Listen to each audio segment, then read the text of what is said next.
Yo, what's going on, y'all? It's your boy Sean B, and today we are taking a look at some of my favorite used gear of 2022. Now, some of the gear that I do not mention doesn't mean it wasn't my favorite gear, but I feel like, you know, as far as what had like the biggest impact and what made me want the most money and made my job easier, that's the gear that I'm really trying to focus on. So to even kick that off, we're gonna start off with some honorable mentions. Now, I know what some of y'all gonna say, like, why is this even considered an honorable mention? I'm pretty sure you use this thing a lot. I almost see it like in all your videos.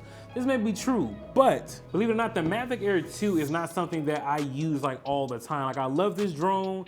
It's definitely landing me jobs that I wouldn't have got without a drone, for sure. I'm not saying it didn't, but the thing is, I'll be real with y'all, I don't really use a drone like that unless it's for weddings. I guess I shoot like a shit ton of weddings, but you know, like when I do documentary work, when I do narrative projects, so even social media ads, for the most part, I'm not pulling this thing out unless I'm shooting a wedding. So Mavic Air 2 is a fantastic thing, but it didn't make or break my career, I guess you would say. Next up on the honorable mention, now the only reason why it's on the honorable mention and like not for my most used gear of 2022 is only due to the fact that because I had just recently got them, and before that I was using a Rode Wireless Go 2, but the DJI mics, which we're currently using the audio from today in today's video because we're just so far away, but these things have been like super clutch for me. You know what I'm saying? Like the audio coming from these, being able to just pull it straight out, being able to get the files off the transmitter without having to use a third-party app or anything like that on the computer. Need I say more? Next up on the honorable mention is going to be my gimbal. Now, yes, the gimbal is, you know, I use the heck out of this thing, but to be real, again, it was really only for weddings. Like, yes, I do a lot of weddings, but that's not my primary business. Like the RS2 is still a fantastic gimbal. You know, do I think I need the RS3 Pro? Definitely not at all. It holds the same amount of weight. And I literally just seen the video where somebody was like, yeah, I got the RS3 Pro because it holds more weight than the RS2 Pro. That is a lie. It holds the same amount of weight. It's just built different, just like with a wider, you know, a wider base here. But, you know, yes, I love this thing. Yes, I use it for all my weddings. But again, you know what I'm saying? It's for one particular use case. And I think that's where it kind of like limits me at. But for the most part, I've been using a lot of my work that I've been doing as of late. It has been handheld or on a Dana Dolly. But nonetheless, I do love my RS2 gimbal. Now we're gonna start with one of the first things that I feel like, you know, if you start a video production company, this is something that you need to go for out of the gate, which is gonna be a key light. And the key light that I decided to use is the Godox VL200. This thing here, oh my God, like this, if it starts tracking my face, right? This baby here, yeah, she got it. You know what I mean? Like in very backlit situations, when I'm doing interviews and stuff like that, she has come in clutch. I do at times wish I had a more powerful light, but I think that's because I wasn't too keen on working on my lighting too well. But like now that I've gotten better with my lighting and just understanding things a little bit better and how to light a subject properly, the Godox VL200, if you have to get one to start out, I would definitely recommend this. Great for interviews, great for documentaries, and I actually use this light for weddings too as my main key light source. So yes, this is dope, and it takes V-mount batteries. It takes 2 of them, but you know, you can still be mobile with this thing is my main point. Now, next up on my list is going to be the Nanlite Pablo tubes. I tried to be cool, almost knocked myself in the face. The Nanlite Pablo Tubes 30C. These are the 4-footers for music videos, hell, weddings. I've actually used this thing at a wedding. Sometimes when you're when you're in those hotel lobbies, it gets like really dark and you can't really see anything. So something like being able just to go ahead and turn this on, or maybe if you want like a different shade of color, it's RGB, like this light is fantastic and it's very portable. So sometimes you're in a dark hotel lobby, you're able to just kind of hold this over the bride and make sure that you kind of still get that shot where she still looks lit. Or let's just say you have a camera that doesn't have great dynamic range, or it does have great dynamic range, but you just kind of want to light her up a little bit more because she's too much in the shadows. Believe it or not, Nanlite Pablo tubes at a wedding. I mean, you probably can get you something smaller, but it works. It definitely worked. Also, for all my OGs who've been in the building, man, please go ahead and give me that thumbs up now. You know it already helps the channel out. We've been growing like crazy. My goal was to hit 1,700 before the year is out. We didn't reach that, but next year, bigger and better things. But again, just, you know, show support to the channel, give a thumbs up. For all my newcomers, around this time, I'm pretty sure I've earned your like by now. So go ahead and stop a like and a comment. What's your favorite gear of 2022? The next product on my list of my most favorite used gear 2022 is something that actually helped me land bigger jobs, helped turn my camera to a more professional thing. It's gonna be the Sony K3M adapter. Now listen, this here, yeah, man, like they got it with this. Like for me, being able to use XLR audio on my camera with a shotgun mic, and it actually comes with the mic, unlike the Sony FX3. And I know people are like, yeah, but I got the top handle from the FX3. I do have a top handle that fits on my Sony a7S III with the K3M adapter. So, you know, if you want professional audio on certain jobs that you just want to have, or if you just want more flexible audio controls, like the fact that you're able to use 4-channel audio, you're able to use 2 XLR inputs, and then you need to plug up like your DJI mic, and here you have a third input in which you can control all the audio signals directly from the K3M adapter. So when it comes to audio, man, like this is, yes, buy it. If you have a Sony a7S III or any Sony camera that does not have a top handle, and you are a videographer, buy the K3M adapter. 100%. Now, we are still in an audio segment. Before we move on, I do want to say this. Anything that I'm discussing in this video will be linked down in the description below. I do even have like a little kit store for you all to check out, like my lighting kits, my gear that I use and stuff like that.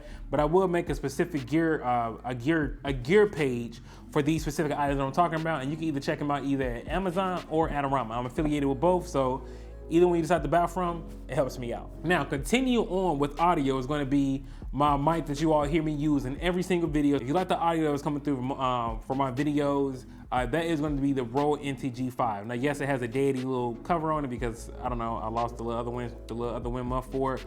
But the Rode NTG5, no, it's not a Sennheiser MKH416 or whatever, but that's a $1,000 mic. But for $500, I mean, I feel like it goes without saying. Like this is I get phenomenal sound and audio from this thing every time. So no complaints, no weird noises, very clean noise floor, all of that.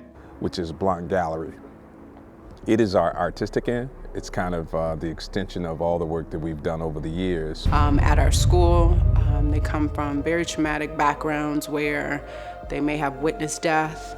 I think I had one student last year who counted 37 deaths that he had experienced. Recommend the Rode NTG5, especially if you're doing documentary work as well. But if you get the K3M adapter, it comes with the mic, and that shotgun mic is pretty good too. I ain't gonna cap. I ain't gonna do y'all like that. If you are getting a K3M adapter and you don't see yourself doing like a lot of interviews where you need to like kind of boom it, or you just don't, if you're like doing documentary work, the K3M adapter is perfect for that. But if you're doing like a lot of interviews or social media ads and corporate work, Rode NTG5 is it's like, yes. Now, the next piece of one of my favorite gear is gonna be this.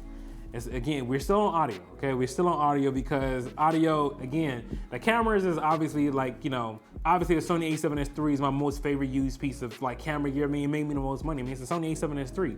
It does 4K, unlimited, in all different types of flavor, 4K 60, 4K 120, great low light, great autofocus. I mean, it is the camera to have.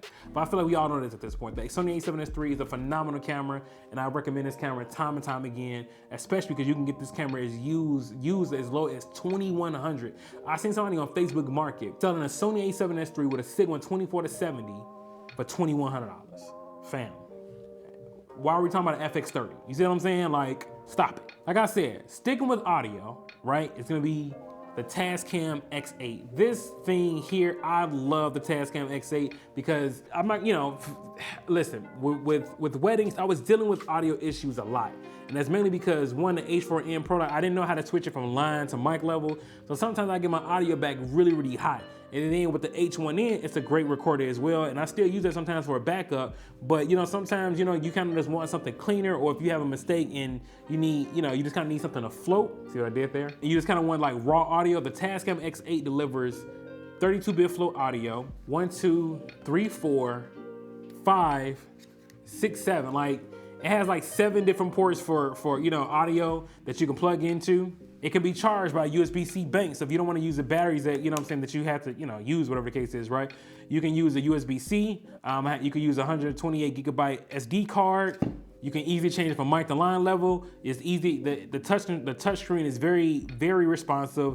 You control the audio level, but just turning a dial here. I mean, like, honestly, the Tascam X8, for the price of admission for it, I think it's a phenomenal recorder, especially if you're doing weddings, interviews, corporate work. Like, it's kind of like all you need. And it comes with a hot shoe mount and a 3/8 quarter thread for you to thread it on somewhere, or if you want to thread it on top of your camera. Now, again, I don't really recommend threading this big ass thing on top of your camera, but nonetheless, you can do it. The audio that comes from this is phenomenal. I even let you all hear some of the samples from weddings now. Get something to eat, and Gia would come back and say, I was hanging out with Jason.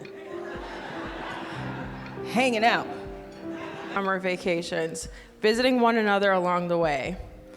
She's been my voice of reason and the best listening ear.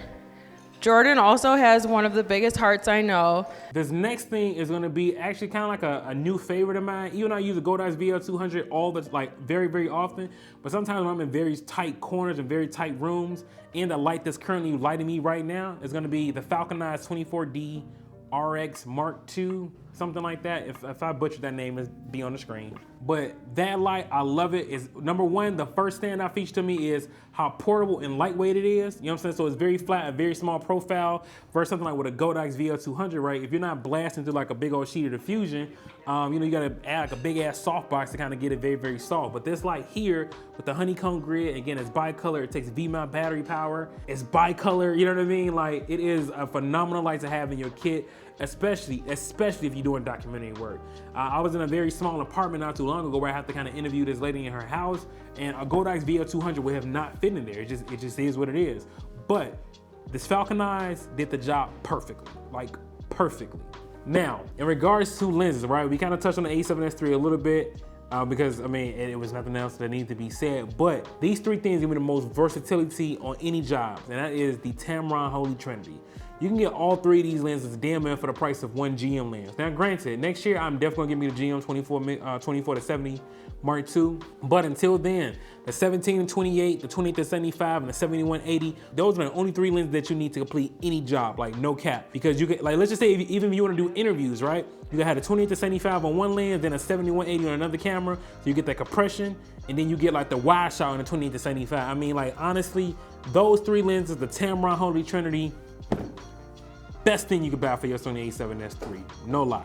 Now, moving on to my last favorite gear that I own, the most used of 2022, what made me the most money, what has, that doesn't fail me, that is tried and true through and through every single time, because it's the beast of a machine, and that's gonna be the Mac Studio. The Mac Studio, so number one, let me tell you the specs of the one I got so you just kind of know. Because I'm a video editor, I actually should have got more terabytes, but I got the standard 24 core M1 Max, 32 gigabytes of RAM, and 2 terabytes of storage. Now, I know some people think like, man, 1 terabyte should be enough. Trust me. Get 2 terabytes, it's gonna save you the headache, save you some time and money. The 2 terabyte is like perfect for what I do, for all the weapons that I shoot. Sometimes I shoot all eyes, sometimes I shoot Apple ProRes or the Ninja V. Sometimes I have like a whole bunch of weapons I need to edit at once, and I want to have all that storage downloaded from Dropbox on my computer. I'm able to do that with the amount of storage I have in this machine, and I use DaVinci Resolve. DaVinci Resolve to me is damn near more more optimized than Final Cut Pro. But DaVinci Resolve on Mac computers runs like it's like a native app, yo. Like, it runs beautifully. No hiccups at all. Like, I have no hiccups in DaVinci Resolve. I became a better colorist in this system. Like, this computer, with all the I/O ports it had, with the 4 USB-C ports, with the SD card reader up front, with the way better speakers than it was on the M1 Mac Mini that I had. Like, that was a huge upgrade for me to get this new computer system. And for the price that I paid for it after I traded my M1 Mac Mini, I have no complaints. Like, that is probably by far one of my most favorite used gear other than my camera for 2022.